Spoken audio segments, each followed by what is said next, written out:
আসসালামু আলাইকুম। আজকে আমরা ছেটের অঙ্কগুলো দেখব, যেগুলো প্রাইমারি পরীক্ষায় বা বিভিন্ন প্রতিযোগিতামূলক পরীক্ষায় আসে। এই অঙ্কগুলো করার জন্য আমরা অনেকেই যারা আর্টসের বা কমার্সের আছি তাদের জন্য খুব প্রবলেম হয়ে দাঁড়ায়।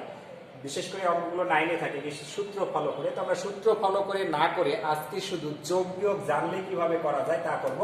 আমরা এইটুকু করার জন্য এভাবে একটা বক্স দাগ কেটে নেব।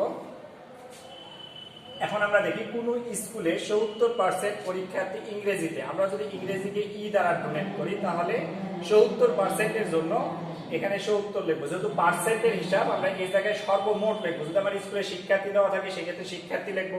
যেহেতু সর্বমোট এখানে পার্সেন্টে বলা থাকলে ১০০তে হিসাব হয়েছে, তাই আমরা ১০০ দিব। এবার বলা আছে ইংরেজিতে ৮০% পরীক্ষার্থী বাংলায়, বিকে যদি বাংলা বলি তাহলে তার সংখ্যা কত ৮০, এখানে লিখবো। এবং আমরা এই ঘরে যদি আমরা এখানে কি লিখছে পরীক্ষায় পাস করা, তাহলে এই যে বি এই পাস হয়ে গেছে এবং ইও গিয়েছে, তাহলে দুইজনের ক্রস হয়েছে। এখানে যে সংখ্যাটা লিখবো সেটা হলো উভয় বিষয়ে পাস। যদি উভয় বিষয়ে ফেলের দেওয়া থাকে তাহলে এখানে উভয় বিষয়ে ফেল হবে। এবং এখানে শুধু আমরা যদি একটু দাগ টেনে দেখি তাহলে দেখেন এখানে শুধু ই আসছে, এখানে বি এবং ই আসছে, তাহলে বি এবং ই এর যে নেচার দেওয়া আছে পুরোটাই এখানে হবে। আর এখানে শুধু বি হবে, যে নেচার দেওয়া আছে শুধু বি, এবং এখানে শুধু ই ইংরেজি হবে, এবং এখানে এই দুইটাই না এরকম বিষয় হবে। তাহলে আমরা একটু অঙ্ক করি, তাহলে আমাদের কাছে ক্লিয়ার হয়ে যাবে। আমরা আজকে দুইটি অঙ্ক করব। এর মধ্যে বলা ছিল এরকম, আমরা লিখে নিয়েছি। এরপরে বললে কিন্তু 10% পরীক্ষার্থী উভয় বিষয়ে ফেল করে। আমাদের দেওয়া ছিল কি পাশে, যদি উভয় বিষয় পাস হতো তাহলে এখানে লিখতাম, উভয় বিষয় ফেলের সংখ্যাটা আমরা এখানে লিখবো। এর পরের কাজগুলো আমাদের যোগ বিয়োগ। এখানে ৭০ আছে, এখানে ১০০, কত হইলে ১০০ হয় ৩০, তাহলে আমরা এই জায়গায় ৩০ লিখবো। এখানে ৮০ আছে, কত হইলে ১০০ হবে ২০। আমরা এখানে আসব। এবার আমাদের যে বিষয়টা এখানে ৩০ আছে, এখানে কত হইলে ৩০ হবে, তাহলে ২০ আর 10-এ ৩০। আমাদের এইবারে এইখানে আসার পালা। ২০ আছে, কত হলে ৮০, ৬০। এবার এখানে আমাদের আসতে হবে, ৬০ আছে ৭০ হতে হলে ১০। এবার দেখেন এটা হলো উভয় বিষয়ে পাশের সংখ্যা, এটা উভয় বিষয়ে ফেলের সংখ্যা, এটা শুধু ইংরেজিতে পাশের সংখ্যা, এটা শুধু বাংলাতে পাশের সংখ্যা। যেহেতু পাশের সংখ্যা দেওয়া ছিল, তাহলে আমাদের বলা ছিল উভয় বিষয়ে শতকরা কতজন ফেল করলো। উভয় বিষয়ে শতকরা ফেল করেছে ১০ জন। এবার আমরা নতুন ভাবে আরেকটু আসি পরের অঙ্কের জন্য, তাহলে আমাদের কাছে আরেকটু ক্লিয়ার হয়ে যাবে।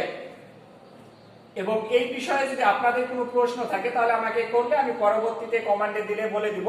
কোনো পরীক্ষায় 52% ছাত্র বিজ্ঞানে এবং 10% ছাত্র অঙ্কে, আমরা বিজ্ঞান অর্থাৎ সায়েন্স বলি যদি, তাহলে এখানে 52 হইলো।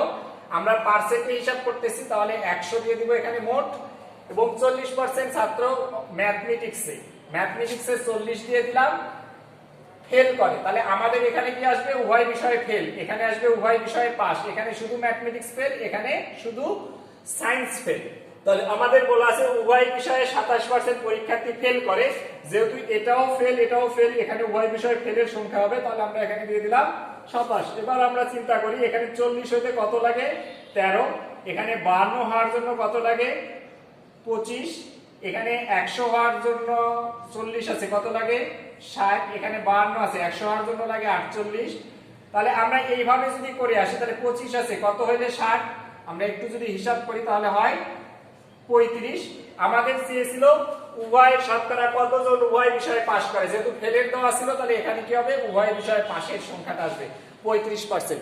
এইভাবে আমরা অঙ্ক যদি করি তাহলে আমরা শুধু যোগ বিয়োগ জানলেই এই অঙ্কগুলো করতে পারবো। তো সকলকেই ধন্যবাদ।